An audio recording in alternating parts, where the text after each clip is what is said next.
来看台南的乡村国小，因为外海，学校都甲课程结合海洋。伫毕业进前，学生要通过过白夜、拼海报、清本数等等的挑战，完成铁人3项考验，才会当摕到毕业证书。校长讲，虽然听起来是真硬斗，不过上重要的是要让囡仔有爱护环境的精神，甲感恩的心。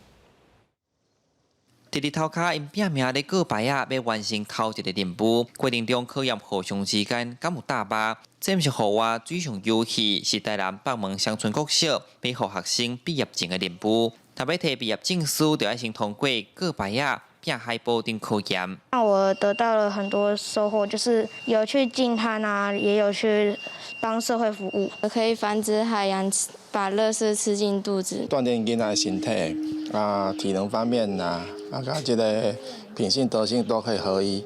乡村国小甲外海学校将校本课程结合海洋教育，办小铁人3项考验，完成过白的任务，刷落去校长带头骑铁马，引起附近的海沙堡甲社区摒扫环境。校长讲，虽然过程真硬斗，不过上界重要的就是要互囡仔有感恩的心，培养咱囡仔会当来关怀咱的社区，啊，再来回馈咱的社区，去咱的滨海游戏区，去遐甲海边的粪扫，甲一寡游客留落来物件，帮因捡的。小景花佮加上溪川人口外流，今年毕业生敢若有4位。学校有完真注心，要互学生留下难忘的毕业回忆。学生讲毕业前通过考验，可替家乡尽一份心，互因真有成就感。记者陈武台南采访报道。